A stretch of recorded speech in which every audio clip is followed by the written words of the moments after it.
Lepo pozdravljeni in dobrodošli na današnji že 16. predstavitvi Svetovne mreže Univerze v Ljubljani. Z nami je dr. Saša Jenko Kokalj, vodja sektorja za zdravstvene reforme pri Evropski komisiji, ki bo predstavila uvajanje inovacij v evropske zdravstvene sisteme. Predstavitev bomo tudi posneli, objavili na spletni strani in tudi delili posnetek z vami. Še kratko o Svetovni mreži Univerze v Ljubljani, ki jo kratko imenujemo SMUL. SMUL združuje predvsem s Slovenijo povezane slovenske znanstvenike, profesorje in druge ugledne osebnosti, ki delujejo v akademskem, raziskovalnem in razvojnem okolju v tujini. In strani Univerze v Ljubljani si tudi na različne načine prizadevamo za sodelovanje s člani in članicami SMUL, ki se tako aktivno vključujejo v aktivnosti doktorske šole, sodelujejo na letnih srečanjih ter v različnih strokovnih komisijah in pa na pobudo članov in članic SMUL oziroma prejšnjega vodstva smo tudi začeli s predstavitvami dosežkov članov SMUL, ki smo jih poimenovali Znanost za vse. Zdaj bi vas želela tudi povabiti, da se rezervirate čas 7. oktobra, kjer bomo v sodelovanju z trenutnim vodstvom SMUL organizirali konferenco. To bo prva konferenca Svetovne mreže Univerze v Ljubljani, ki bo potekala na Akademiji za glasbo in bo posvečena odprti diskusiji o pomenu in vrednosti organiziranega znanja in univerze v današnji družbi, ter tudi o morebitnih spremembah, izboljšavah, prednostih in novih odgovornostih, ki jih moderni čas prinaša. In pa prav tako bomo v okviru konference organizirali tudi okroglo mizo, ki jo bomo posvetili vprašanju na temo privabljanja uspešnih slovenskih strokovnjakov k vrnitvi v Slovenijo in pa kako zagotoviti, da bodo svoje delo lahko uspešno nadaljevali tudi po vrnitvi iz tujine. V okviru dogodka pa načrtujemo tudi izvedbo stičišča, tako smo poimenovali poster sekcijo, v okviru katere želimo omogočiti, da bi raziskovalci in raziskovalke predstavili svoje delo, poudarite svoje dosedanja mednarodna sodelovanja, ter da bi tudi v tem delu ponudili možnosti za nadaljnje povezovanje. Na spletni strani bom v nadaljevanju tudi delila z vami link, se pravi na spletni strani SMUL lahko najdete že več informacij in tudi prijavnico, v kratkem pa bomo tudi objavili obrazec za prijavo prispevkov. Sedaj pa predajam besedo doktorici Klementini Fon Tacer, predsednici Svetovne mreže Univerze v Ljubljani, ki deluje na Veterinarski fakulteti Tehnične univerze v Teksasu in bo v nadaljevanju tudi vodila in povezovala dogodek. Lepo pozdravljeni tudi v mojem imenu in dobrodošli na novem predavanju Svetovne mreže Univerze v Ljubljani Znanost za vse. Sem Klementina Fon Tacer, trenutna predsednica SMUL-a in se vam javljam iz Amarilla na severu Teksasa, kjer sem profesorica na Texas Tech University School of Veterinary Medicine in direktorica Teksaškega centra za primerjalne študije raka. Danes sem vesela, da lahko predstavim dr. Sašo Jenko Kokalj, s katero sva bili sošolki na podiplomskem študiju, takrat še obe na Univerzi v Ljubljani. Dr. Saša Jenko Kokalj nam bo predstavila vpogled v uvajanje inovacij v evropske zdravstvene sisteme. Tema, ki je še kako aktualna tudi v slovenskem prostoru. Zdravstveni sistemi po vsem svetu doživljajo izzive, kot so demografske spremembe, pomanjkanje delovne sile, razširjenost kroničnih bolezni ter zagotavljanje finančne vzdržnosti sistemov. Vsakomur mora biti omogočen pravočasni dostop do visokokakovostnih univerzalnih zdravstvenih storitev v finančno stabilen in trajnosten zdravstveni sistem. Da bi dosegli na pacienta usmerjeno zdravstveno obravnavo z motiviranimi zdravstvenimi delavci v učinkovito in transparentno upravljanem zdravstvenem sistemu, potrebujemo inovacije. Inovacije presegajo meje raziskovalnih laboratorijev in se lahko opredelijo kot tehnične, procesne, organizacijske in marketinške. Dr. Saša Jenko Kokalj je vodja sektorja za zdravstvene reforme na Evropski komisiji. Sodelavci sodeluje z evropskimi ministrstvi za zdravje pri načrtovanju, pripravi in implementaciji reform. Dr. Jenko Kokalj je doktorirala iz biomedicine na Medicinski fakulteti v Ljubljani, bila je mlada raziskovalka na Inštitutu Jožef Štefan. V času doktorata in po njem se je izpopolnjevala na različnih ustanovah po svetu. John Hopkins University, Jacobs University, Bremen ter University of California, Berkeley. Kasneje se je usmerila v raziskovalno in zdravstveno politiko in management in je v sklopu Evropske komisije delovala na Generalnem direktoratu za raziskave in inovacije, Generalnem direktoratu za zdravje, Službi za podporo strukturnim reformam, trenutno pa deluje na Generalnem direktoratu za reforme.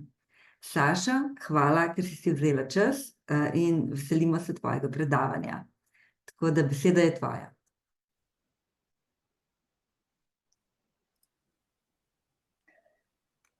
Lepo pozdravljeni vsem skupaj, lep pozdrav vsem skupaj, najlepša hvala SMUL-u, Svetovni mreži Univerze v Ljubljani, najlepša hvala gospe Katji Cerar in seveda najlepša hvala tebi, Klementina, za to prijazno povabilo.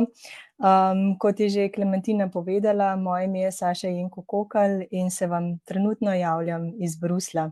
Najlepša hvala, ker ste se odločili, da boste delili to dobro urico z mano. Sicer predavanje ne bo tipično raziskovalno predavanje, bo malce drugačno, mogoče pa bo navdih to študentom, da se lahko odločijo tudi za drugačno kariero, ne samo akademsko. Najprej bi vas rada opomnila na zelo pomembno stvar, in sicer, ko se pogovarjamo v zdravstvenih sistemih, je zelo pomembno, da se zavedamo, da so evropski zdravstveni sistemi v pristojnosti držav članic. Torej, ne poznamo evropskega zdravstvenega sistema. To je zelo pomembno. In tukaj navajam tudi, katera področja so zakonsko urejena na ravni Evropske unije v vaš pregled. Je pa mogoče za nadaljnje branje zanimiva tale knjiga, ki jo je izdal Observatorij za zdravstvene sisteme. Vse, kar bi želeli oziroma kar bi radi vedeli o politikah, zdravstvenih politikah Evropske unije, pa se niste upali vprašati, tako da za nadaljnje branje bi sigurno priporočala to knjigico. Drugače pa na kratko, torej na ravni Evropske unije so urejena naslednja področja. Pravice pacientov na področju čezmejnega zdravstvenega varstva, zdravstvena varnost in nalezljive bolezni, področje tobaka, področje organov, tkiv in celic in krvi, farmacevtska zakonodaja Evropske unije, potem uredbi o medicinskih pripomočkih in vitro diagnostiki, uredba o krepitvi sodelovanja Evropske unije na področju vrednotenja zdravstvenih tehnologij ter Evropski zdravstveni podatkovni prostor za ljudi in seveda za znanost. Kot sem prebrala že vprašanja, ki ste jih posredovali vnaprej, najlepša hvala vsem za posredovana vprašanja. Vas je zanimala tudi moja življenjska, bom rekla v narekovajih, akademska pot. Zato sem se odločila, da se mogoče na kratko predstavim. Kot mlado nadebudno znanstvenico so me najprej zanimali seveda fizika, matematika in astronomija. Nato sem se odločila za poglobitev študija v kemiji, biokemiji in biomedicini na različnih univerzah v Sloveniji in v tujini in seveda tudi na Inštitutu Jožef Štefan, kot je že omenila Klementina. Potem me je pot vodila v genomiko, osebno medicino in bioetiko, to že v okviru Evropske komisije in Univerze v Berkeleyju, nato pa naprej v zdravstvene sisteme, zdravstveno ekonomiko in zdaj nazadnje v zdravstvene reforme. Pot bom pa nadaljevala tudi na področju umetne inteligence in zdravstva. Kar je zelo pomembno mogoče za vse študente oziroma za kogarkoli pač zanima, je, da je poleg akademske poti, da so pomembne za tako karierno pot tudi mehke veščine. V poštev pride seveda znanje tujih jezikov, projektno vodenje, znanje pogajanj, Zdaj se opravičujem, ker par besed, par terminov nisem prevedla, se pravi znanje change managementa, potem participatory leadership, in pa seveda različni programi, kot so na primer Female Talent Development Program in ostali. Kot bom spet rekla mlado znanstvenico in čez celo življenje so me navdihovali kompleksni sistemi. Nekako sem poskušala, ko me je Klementina kontaktirala, povleči neko paralelo čez mojo življenjsko pot, ki ni bila tako ravna, kot bi si nekdo lahko mislil. Če bi me vprašali takrat, ko sem začela študirati na Univerzi v Ljubljani, kje bom, ko bom nekako na sredini svoje življenjske poti, si nikoli ne bi mislila, da bom delala na Evropski komisiji in to v Bruslju. Skratka, najprej me je zanimalo vesolje, potem me je zanimalo, kako je urejena človeška celica in kako se v bistvu potekajo v bistvu procesi na mikronivoju. In če zdaj potegnem paralelo, kaj delam zdaj, sem dala tukaj za neko sliko nemškega zdravstvenega sistema. To je trenutno moje delo in kako so ne nemški zdravstveni sistem, ampak v bistvu organizacija in procesi v zdravstvenih sistemih. Skratka, vsi sistemi so zanimivi, pa naj bo to na makro ali mikronivoju ali pa sistem, ki ga postavimo ljudje, se pravi zdravstveni sistemi. Kot v vsakem znanstvenem področju, tudi na področju reform oziroma na področju uvajanja inovacij obstaja nek proces, obstaja različna metodologija, obstaja veliko literature. Spet se opravičujem, da tega nisem prevajala, vendar je veliko terminov, ki jih v slovenščini si nisem upala prevesti, da ne bi bilo kakšne napake. Skratka, hotela sem samo predstaviti, da gre tako kot v vsaki znanstveni disciplini tudi tukaj za v bistvu za preverjanje, za razmišljanje, za sledenje literaturi in pa seveda za različne dialoge z eksperti in strokovnjaki z zelo različnih področij, da se lahko neka sprememba oziroma neka inovacija uvede v zdravstveni sistem. Kar je pa seveda zelo pomembno, je pa, da se to tudi spremlja, ker v bistvu vsaka sprememba v zdravstvenem sistemu potem lahko tudi nekako oriše nadaljnjo pot oziroma tudi vpliva na ostale politike, tako da je zelo pomembno, da se vse dobro dokumentira. Za začetek bi na kratko orisala na hitro, kakšne inovacije poznamo. Tukaj sem si pomagala z v bistvu OECD, to je Svetovna organizacija za ekonomski razvoj. Poznamo tehnološke, tržne, marketinške, procesne, organizacijske in socialne oziroma družbene inovacije. Kot znanstveniki, še posebej na naravoslovnih področjih in tehničnih področjih, se velikokrat ustavimo pri tehnoloških inovacijah, vendar je potrebno vedeti, da za uvedbo vsake tehnološke inovacije sledi potem še procesna in organizacijska inovacija, kasneje pa tudi socialna, se pravi, da je zelo pomembno, da se tega zavedamo. Kaj pa je točno inovacija v zdravstvu? Inovacije na področju zdravstvenega varstva lahko opredelimo kot uvedbo novega koncepta, nove zamisli, storitve, postopka ali proizvoda, katerega cilj je izboljšanje zdravljenja, diagnosticiranja, izobraževanja, dostopa, preventive in raziskav, ter potem z dolgoročnimi cilji izboljšanje kakovosti, varnosti, učinkovitosti zdravstvenega varstva in seveda tudi vpliv na stroške. Za ilustracijo mi je bila zanimiva sicer že dolgo časa nazaj objavljena pot angleške pacientke, to je resnična pot angleške pacientke v angleškem zdravstvenem sistemu.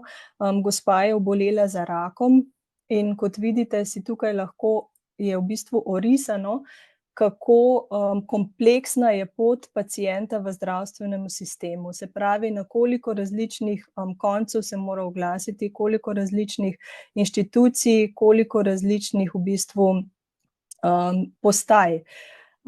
Zdaj, tukaj sem nekako poudarila samo eno stopnjo, tukaj je bila neka tehnološka inovacija, ker bi rada povedala, da seveda tehnološka inovacija, če pač kot znanstveniki in kot inovatorji uvedete v sistem, vpliva samo na en korak zdravstvene obravnave, kar pomeni, da je treba potem nekako uvesti še procesne in organizacijske inovacije za vse ostale korake.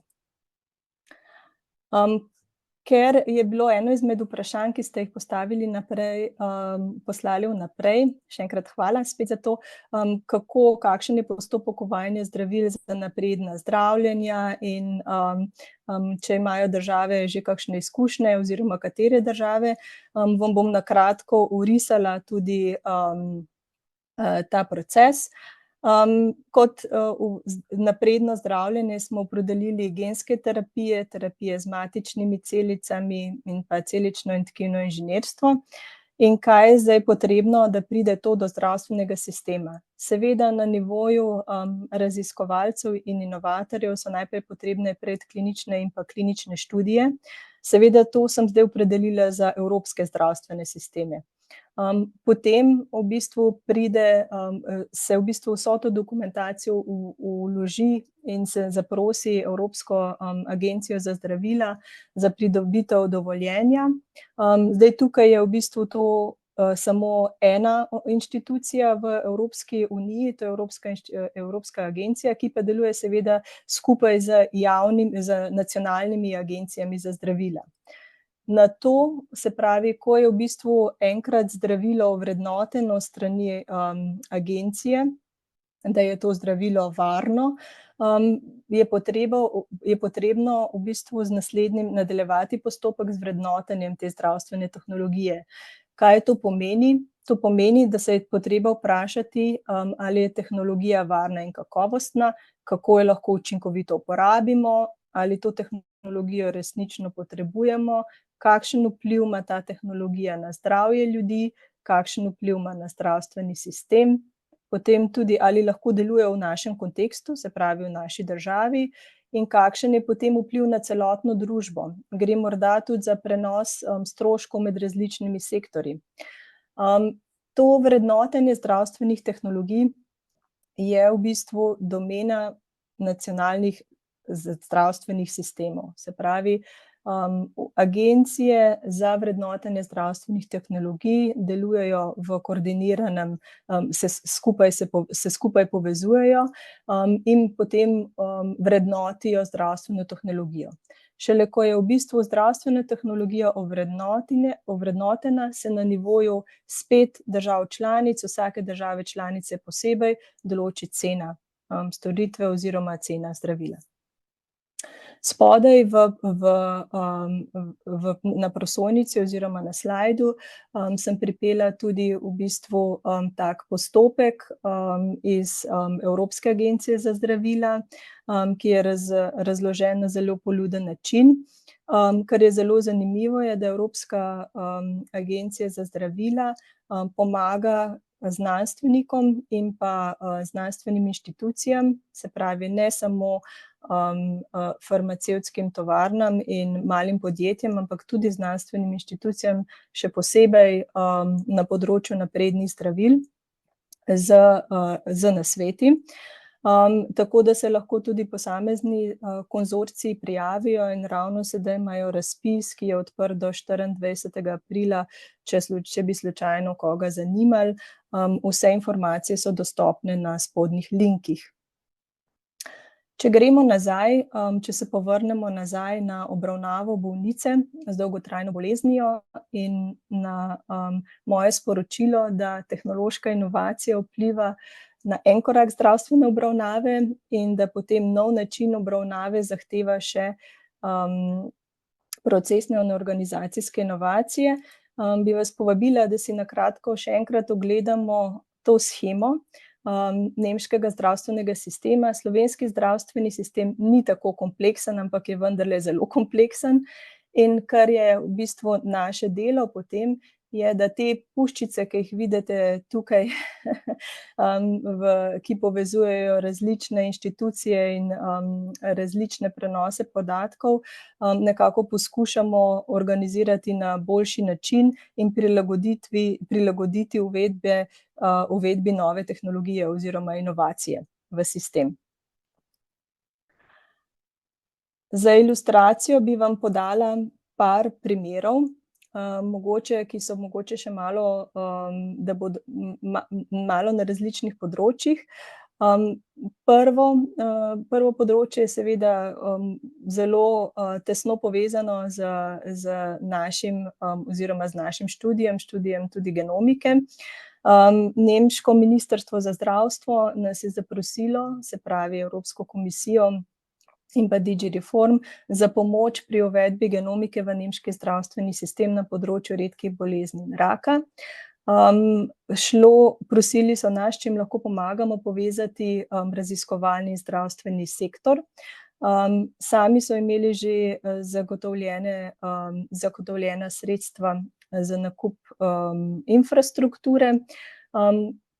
Prosili pa so nas, če jim lahko pomagamo pri reviziji zakonodaje, pri pogajanjih z zavarovalnicami in seveda pri organizaciji celotnega sistema. Tukaj si lahko vidite, tukaj si lahko tudi pogledate v bistvu, kako se je to izvajalo. Postopek je kar dolgotrajen. Prvo strategijo smo jim pomagali oziroma so že sami začeli pisati leta 2019. Se pravi, zdaj letos januarja pa so v bistvu štartali z tem v zdravstvenemu sistemu. Drug primer je primer, ko pomagamo Latviji z uvedbo presejalnih testov na področju raka. Spet gre za pomoč pri povezavi med raziskovalnim in zdravstvenim sektorjem. Prosili so nas tudi, če jim pomagamo pri organizaciji infrastrukture na državnem nivoju, s tem, da se povežejo posamezne bolnice, ki so navedene zgoraj, z univerzo in pa z diagnostičnimi laboratoriji, ter prosili so nas tudi za pomoč pri izobraževanju kadrov na različnih nivojih. Potem tukaj bližje Sloveniji, ne bližje v Bruslju, na Hrvaškem smo ravno v bistvu sredi reforme urgentne medicine.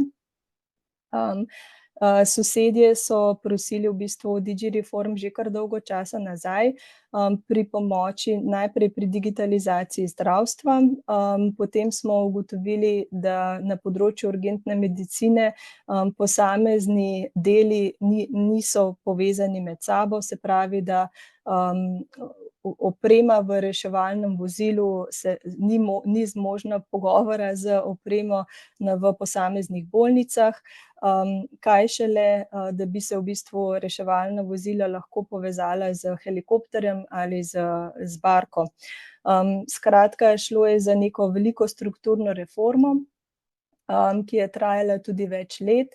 In z veseljem lahko nekako povem, tudi glede na to, da veliko Slovencev hodi na morje na Hrvaško, da od prejšnjega tedna, ko so bili narejeni prvi testni poleti, to res deluje. Skratka, Hrvaška je 100% pokrita podnevi in ponoči s helikopterji, z reševalnimi vozili in z ladjami in pripravljena na turistično sezono.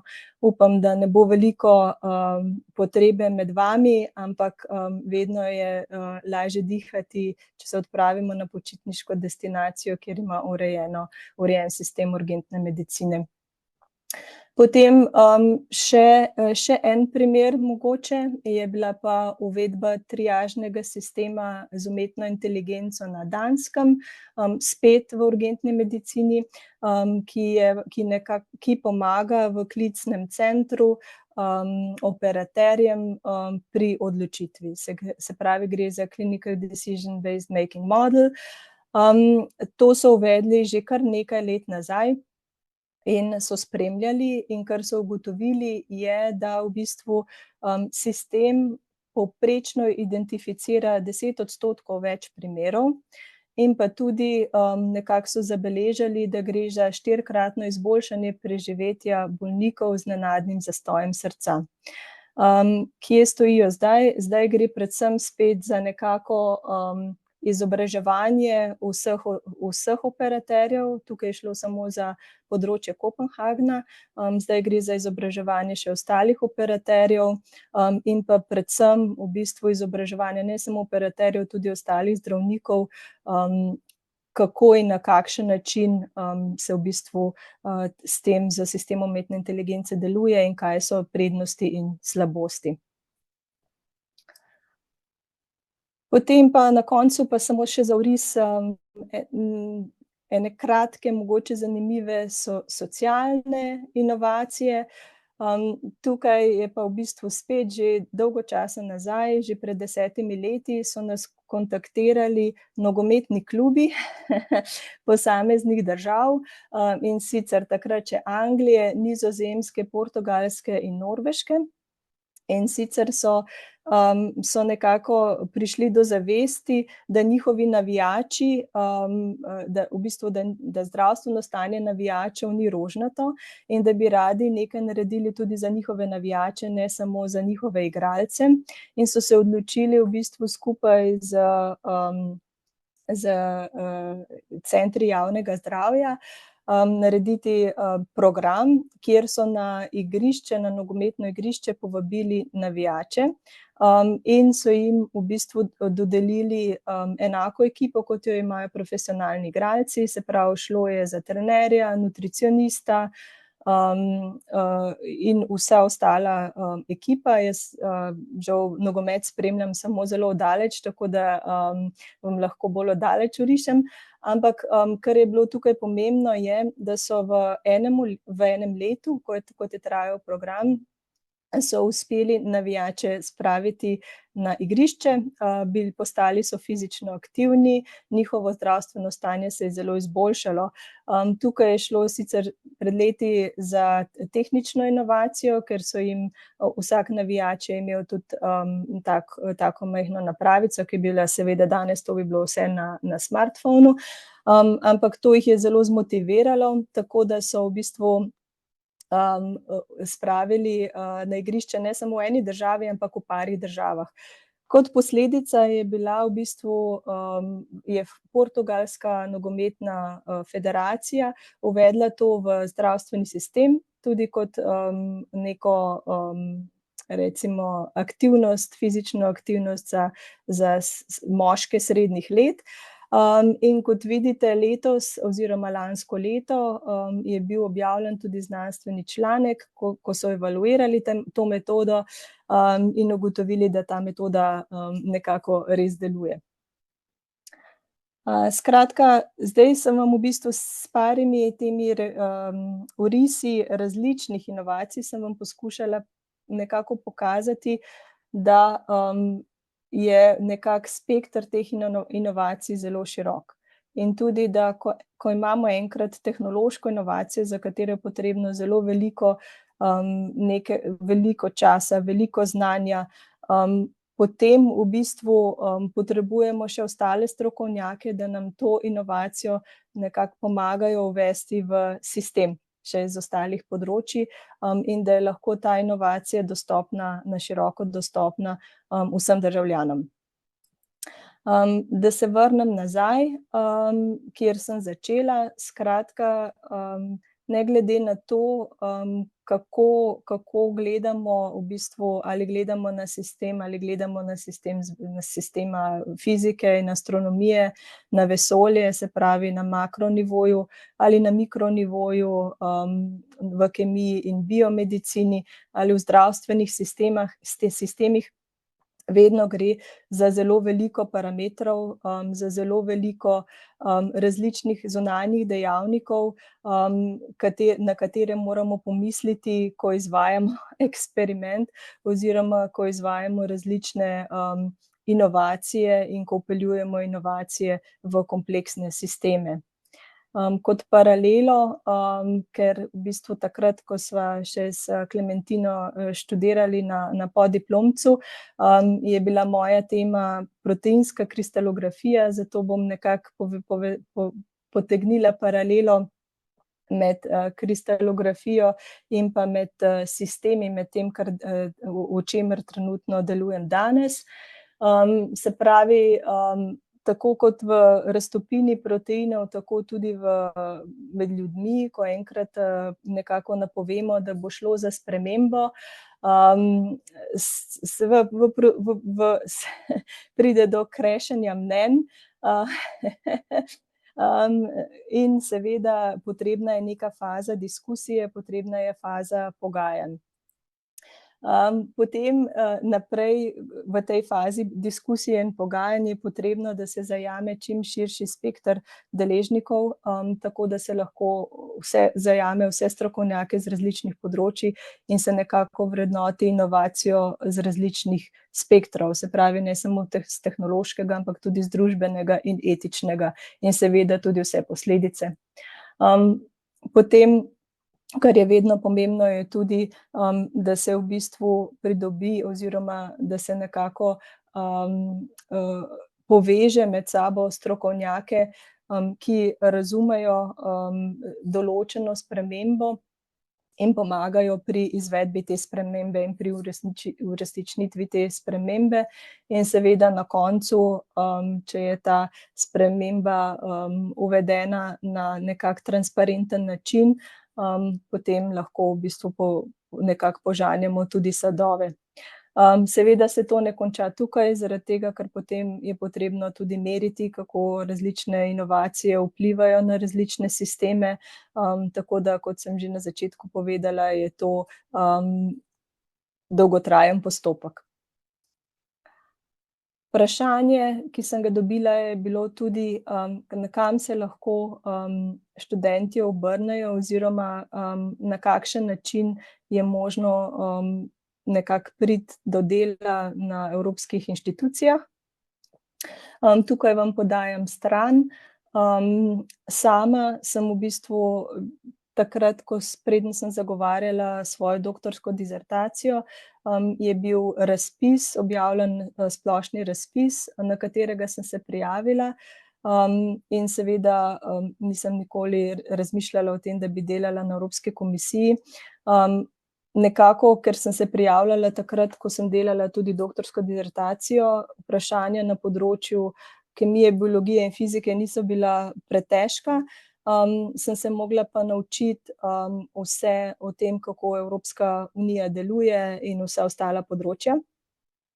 Skratka, na tem razpisu sem bila potem uspešna, vendar ne aktivna, kar pomeni, da potem, ko sem to opravila, nekako sem malce pozabila in so me potem kontaktirali iz Evropske komisije in povabili na razgovor v bistvu čez 1 leto in pol. Potem se je pa kariera odvila v tej smeri, ki sem jo že prej nakazala. Seveda rada bi vas v bistvu opomnila, tudi v Ljubljani je predstavništvo Evropske komisije, ki organizira veliko dogodkov. Če imate kakršnokoli vprašanje oziroma če vas zanimajo kakšne informacije v zvezi z Evropsko komisijo in aktivnostjo in različnimi področji, se vedno lahko obrnete na njih. Seveda tudi name, če imate kakšno vprašanje direktno, moj e-mail je bil na začetku prezentacije, bom pa seveda z veseljem odgovorila tudi na kakšno vprašanje po zaključku moje predstavitve. Še enkrat bi se zahvalila gospe Cerar in Klementini za to povabilo. Moram reči, da sem po 17 letih prvič spet predavala v slovenščini, tako da se zahvaljujem vsem za potrpežljivost. To me je nekako pripeljalo tudi do knjige o najlepših slovenskih pregovorih, in sem našla tega: kdor hoče, najde pot, kdor noče, kmalu izgovor najde, in pa še par drugih, ki so nekako risali mojo pot. Kdor le doma tiči, se malo nauči. Potem 2-krat premisli, enkrat govori, 3-krat preudari, enkrat stori. To mi pride zelo prav pri sedanjem delu. In pa seveda, če živiš v spomini, ostariš, če pa z načrti, se pomladiš. Tako da za vse upam, da imate veliko načrtov. Najlepša hvala za pozornost, sedaj pa mislim, da je še čas za vprašanja. Hvala, Saša, za to res super predstavitev. Prav se mi zdi, vsaj jaz, no, lahko govorim zase, smo se spustili v eno novo vesolje in mislim, da je veliko zelo uporabnih informacij, tako da super, no, tudi potem, ko bomo delili to prezentacijo z vsemi temi linki, super fajn. Tako da zdaj bi pa odprla predavanje za diskusijo. Imamo kar nekaj vprašanj še mogoče tudi, ki ste jih posredovali, če pa kdo želi, pa lahko tudi napiše v chat ali se pa prijavi k besedi. Pa bi mogoče kar začela, Saša, z enim vprašanjem,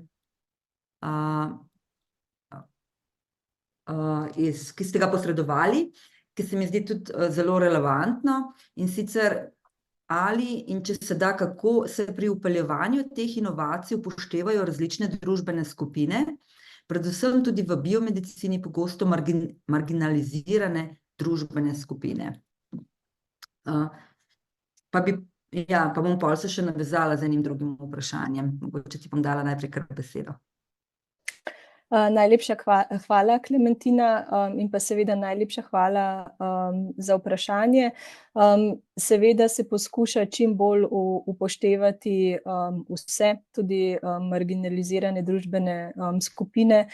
Kot sem na začetku orisala, ko gre, na primer, če v bistvu se bolj sfokusiramo na uvedbo medicinskega pripomočka ali pa zdravila, gre potem, ko je že enkrat dovoljenje odobreno, gre seveda za vrednotenje zdravstvene tehnologije in tam pridejo v upoštev vsa ta vprašanja, tam se tudi v bistvu kontaktira, se poskuša nekako doseči različne deležnike in seveda je potem odvisno od vsake države, vendar vsaka država poskuša zajeti čim več deležnikov in tudi predstavnikov pacientov in predstavnikov državljanov.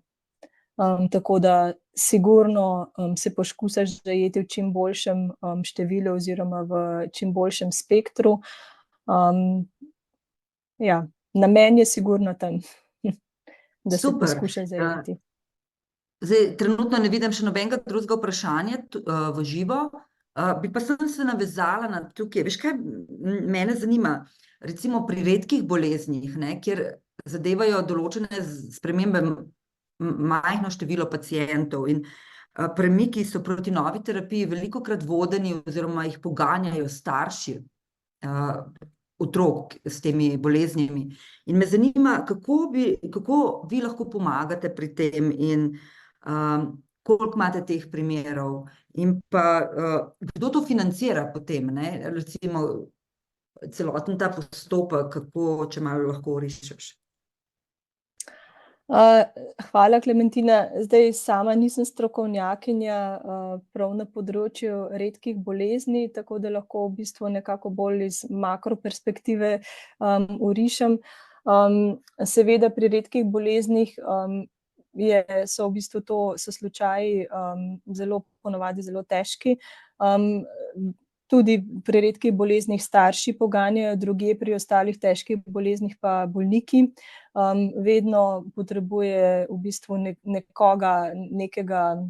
motor zadaj, ker drugače so, kot ste videli, so v bistvu postopki in procesi kompleksni, tako da vedno potrebuje še dodaten motor, da se stvari premaknejo. Kar se tiče redkih bolezni, je v bistvu Evropska komisija naredila že zelo veliko denarja je bilo vloženo v razvoj novih redkih bolezni, v postavitev hitrejše diagnoze, predvsem s tem, da se je nekako povezovalo različne skupine in različne znanstvenike in pa seveda različne zdravstvene ustanove, ne samo v Evropi, ampak po svetu, ker so bolniki redki. Nekako se je tudi malo pritisnilo na regulatorje, tako da je Agencija za zdravila, Evropska agencija za zdravila omogoča, da se lahko v bistvu za redke bolezni po hitrejšem postopku izvede, se pravi, da lahko po hitrejšem postopku zdravilo pride do bolnika. Tudi stroški za posamezne v bistvu te obravnave so znižani. Zdaj je odvisno, ali gre tukaj za malo podjetje, akademsko skupino oziroma za pač farmacevtsko podjetje, za koliko so to znižani. Kar je zelo važno, je tudi, da se v bistvu zraven dodaja v bistvu vse te dokaze in da se spremlja paciente med zdravljenjem. In pa da se jim potem tudi omogoči dostop po tej fazi, po kliničnih fazah, da se jim omogoči, da imajo še nadaljen dostop do tega zdravila, ne samo v fazi, ko se to preizkuša. Tako da to je zelo kompleksen problem, kar pa bi rada poudarila, je, da je zelo veliko posluha za redke bolezni na strani Evropske komisije, evropskih inštitucij, tako da to se mi zdi, da je področje, ki se nekako zelo hitro premika naprej. In pa seveda še posebej na področju redkih bolezni je zelo pomembna vključitev bolnikov oziroma staršev, in tukaj se mi zdi, da se je bilo že veliko narejeno tudi na tem področju. Super, hvala. Mogoče bi kar prebrali, tule imamo, zdaj pa so vprašanja začela deževati.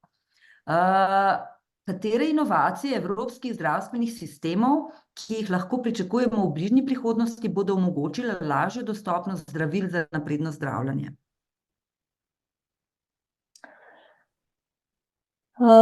Se pravi, na področju zdravil za napredno zdravljenje, kar se dogaja trenutno na nivoju Evropske unije, gre za revizijo farmacevtske uredbe in pa za novo uredbo o vrednotenju zdravstvenih tehnologij, tako da na obeh delih se poskuša na različne načine nekako uvesti čim lažje postopke, predvsem za akademske skupine, da bi v bistvu ta terapije za napredno zdravljenje hitreje prišle do pacientov.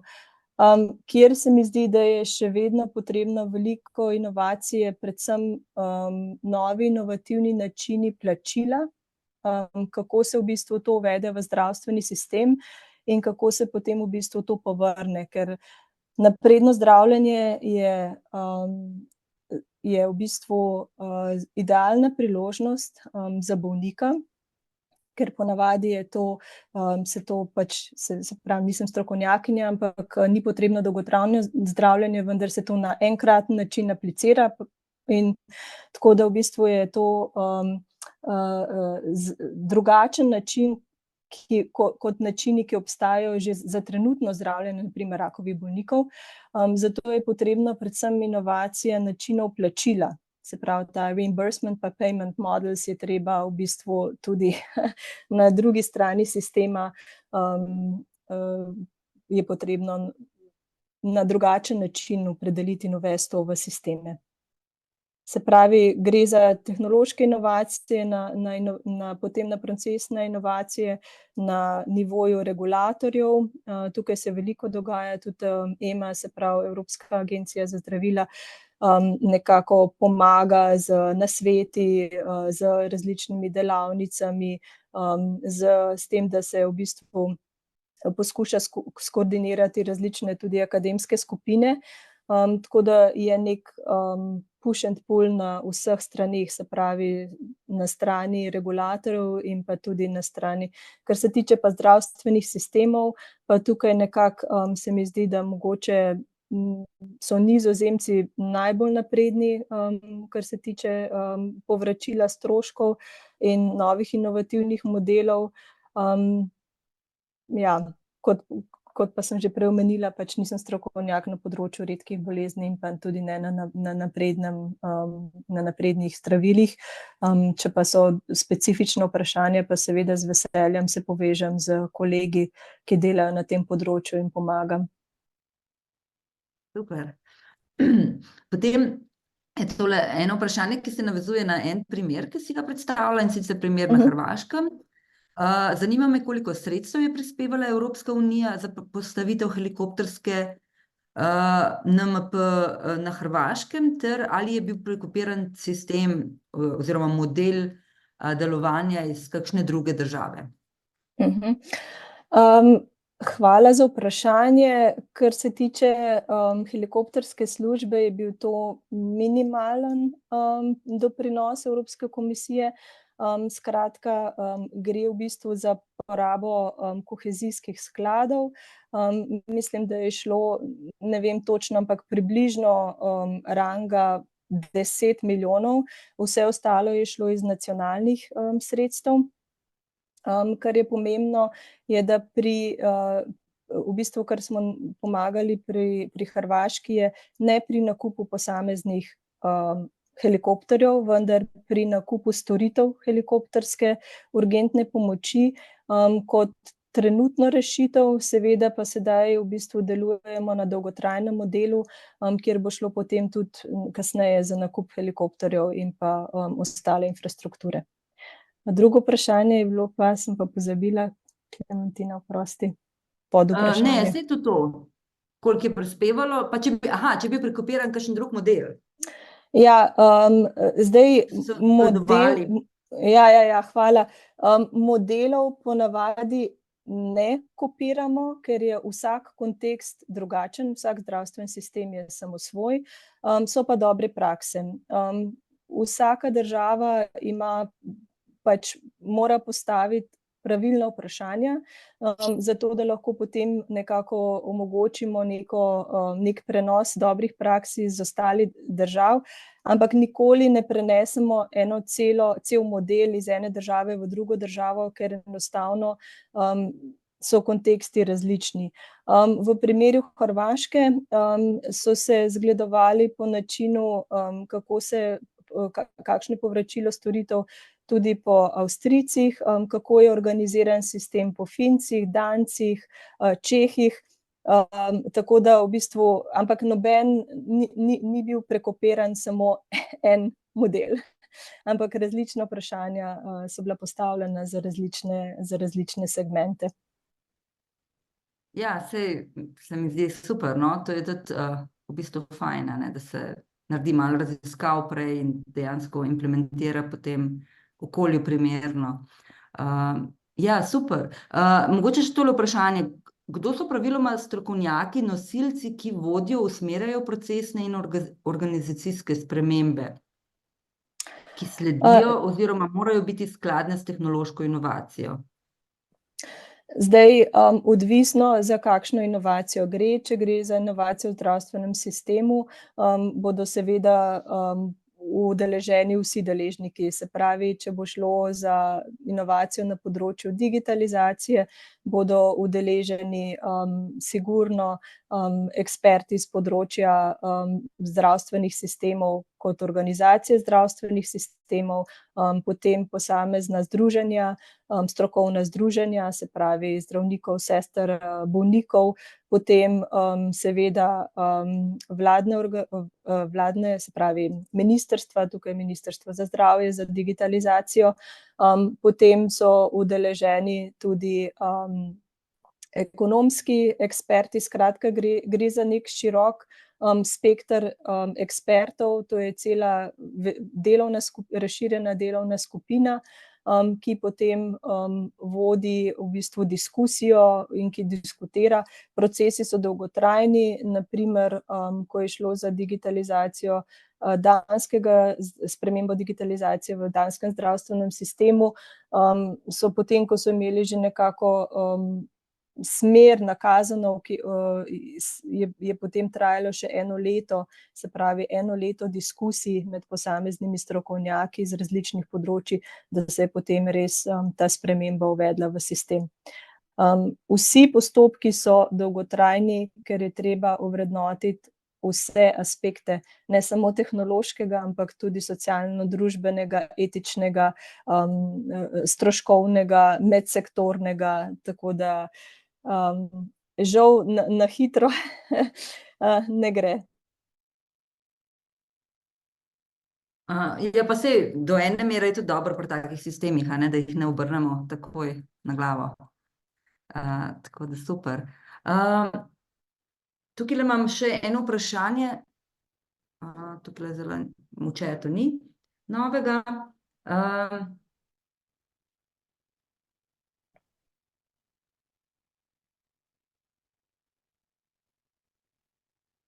To je bolj tak malo filozofsko vprašanje, ampak lahko tole zastavim. Inovacije lahko prinesejo nove, dražje rešitve za podaljševanje življenjske dobe, ki bremenijo sistem in pacientu velikokrat prinesejo manj kakovosten preostanek življenja. Ne vem, če bi se s tem strinjala, ampak kakšne inovacije bodo po vašem rešile problematiko staranja prebivalstva z nižjo kvaliteto preostanka življenja in večanjem stroškov in manj kakovostno obravnavo vseh ostalih? To je res zelo kompleksno vprašanje. Pomembno je, da se v bistvu nekako dela na vseh nivojih, se pravi predvsem na preventivi, da se nekako omogoči ljudem, da zdravo živijo, da imajo dostop do nekako do površin za gibanje, do prehrane, do kvalitetne prehrane, do nekih socialnih stikov, zato da ohranjajo to vitalnost. Kar se tiče potem zdravja, se mi zdi pa, da je, zdaj bom bolj kot osebno govorila, ne kot Evropska komisija, se mi zdi, da je zelo pomembno neko spoštovanje do vsakega posameznika in do njegovih želja. Za vsakega posameznika je pomembna mogoče kakšna druga stvar, za nekoga je pomembno to, da ima stik s svojimi prijatelji, za drugega je, da se lahko dlje ukvarja s športom, za tretjega je, da lahko dlje razmišlja in mogoče piše znanstvene članke, tako da je v bistvu res pomembno, je vprašanje vsakega posameznika, kakšno starost oziroma kaj si želi v starosti. In se pravi, tukaj je tudi že zelo veliko inovacij na področju dolgotrajne oskrbe, na področju integracije, medgeneracijske integracije med mladimi generacijami in starejšimi generacijami. To bi bila tema za novo predavanje, ker je res zelo veliko dobrih praks v Evropi in na področju regij in seveda tudi na nacionalnem področju. Tako da se pa strinjam, da samo tehnološke inovacije ne bodo prinesle rešitve. Ja, se mi zdi, da so to pomembna vprašanja in pomisleki in se mi zdi fino, da se diskutira in z različnimi deležniki in vpogledi premikajo stvari naprej na bolj kakovosten način življenja. Pa je tukaj mogoče za zaključek eno super vprašanje. Koliko je Slovenija aktivna pri kontaktiranju in sodelovanju z vami in katero inovacijo bi bilo smiselno najprej prenesti v slovenski zdravstveni sistem in zakaj? Hvala še za vprašanje, še za to zadnje vprašanje. Slovenija je zelo aktivna tudi na tem področju, kar se tiče pa inovacije, je pa vedno vsaka pobuda pride s strani države oziroma regije.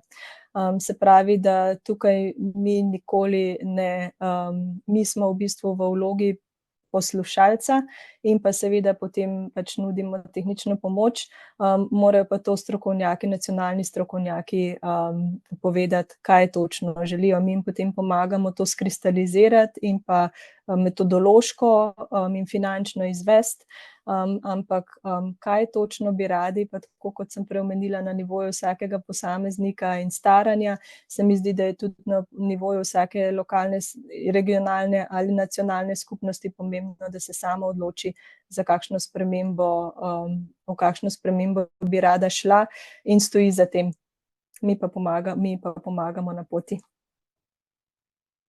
Mogoče sem follow-up vprašanje. Kaj pa če opazite, recimo, to je zdaj hipotetično, da pa grejo kakšne spremembe v morda nepravilno smer, v smer, ki ne nudi enakopravnega ali pa, ne vem, da začne diskriminirati, se ne vem, če se to dogaja, ampak recimo, če to postaviš, ali so tudi kakšne službe, ki nekako čekirajo, da se neki osnovni normativi zdravstvenega varstva ne spreminjajo na slabše v članicah Evropske unije? Zdaj na našem mikronivoju vedno v bistvu vključimo tudi kolege z ostalih področij, se pravi, to bi bili potem kolegi, ki delujejo na regulativi, na etičnih področjih, na legislativi, da pogledajo, da je res vse v skladu z evropskimi vrednotami in zakonodajo, da ne pride do diskriminacije, da ne pride do raznih teh stvari.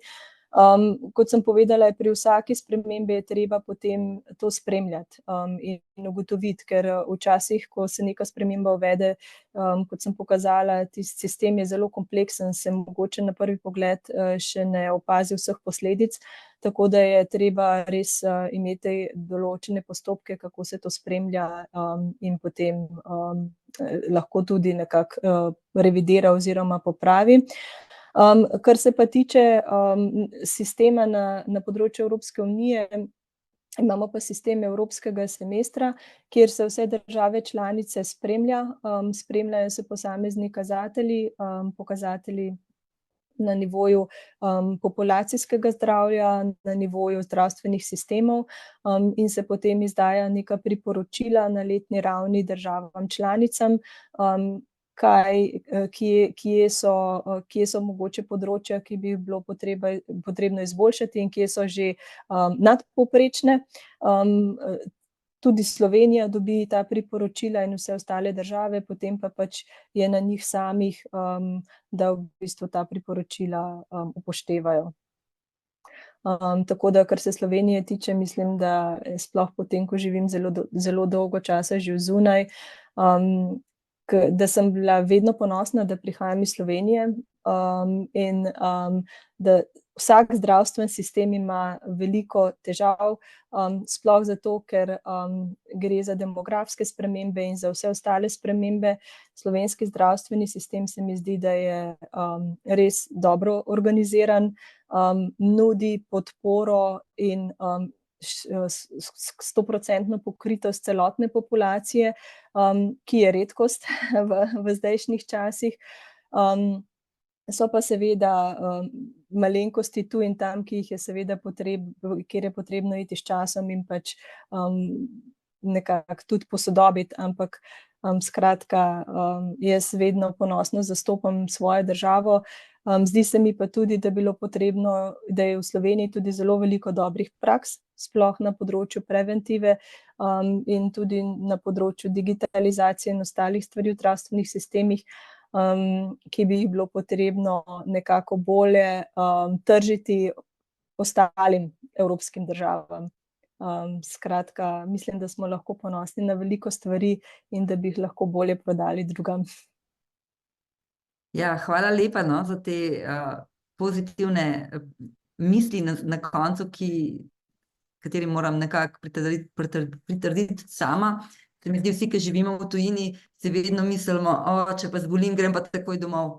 Tako da ne da pogrešamo, ampak nekako morda tudi čist, ker smo odraščali tam, zaupamo slovenskemu zdravstvenemu sistemu, kar je dobro. Tako da jaz bi se, Saša, zelo zahvalila ti, da si vzela čas nam tako jasno predstavlja nov pogled, kako ti sistemi delujejo, kako lahko boljše sodelujemo tudi z Evropsko unijo in z različnih nivojev mogoče prispevamo k izboljšanju v družbi, in pa tudi študentu predstavlja opcijo, karierno pot, tako da super, hvala. Zdaj bi pa predala besedo še Katji, da zaključi današnji dogodek. Ja, tudi jaz bi se želela zahvaliti doktorici Saši Jenko Kokalj za zelo zanimivo predstavitev in pa čestitati za uspešno delo. Hvala tudi vam, ker ste bili danes z nami. Prav tako vas vabim, da se nam pridružite tudi na prihodnjih predstavitvah SMUL. Naslednja predstavitev je predvidena 16. maja ob 14. uri, kjer boste lahko spoznali in prisluhnili doktorju Igorju Širniku. Želimo si pa vzpostaviti tudi neposreden stik med člani in članicami SMUL in pa študenti in študentkami ter zaposlenimi na Univerzi v Ljubljani. Zato vas vabimo k ogledu spletne strani, kjer lahko najdete več informacij o mreži in možnostih sodelovanja. Prav tako se pa lahko tudi svojo digitalno identiteto prijavite v sistem in se tako neposredno povežete s tistimi člani in članicami, ki so podali to vrstno soglasje. Poleg tega pa nam lahko posreduje tudi vaše predloge za sodelovanje s člani in članicami SMUL in pa se nam seveda pridružite 7. oktobra na prvi konferenci SMUL. Vsem, ki ste se prijavili na predstavitev, bomo tudi posredovali kratki anketni vprašalnik in pa posnetek predstavitve, ki bo prav tako dostopen na naši spletni strani, se pravi spletni strani SMUL. Želim vam le še lep preostanek dneva in vabljeni tudi na naše prihodnje predstavitve. Najlepša hvala vsem. Lep pozdrav iz Bruslja.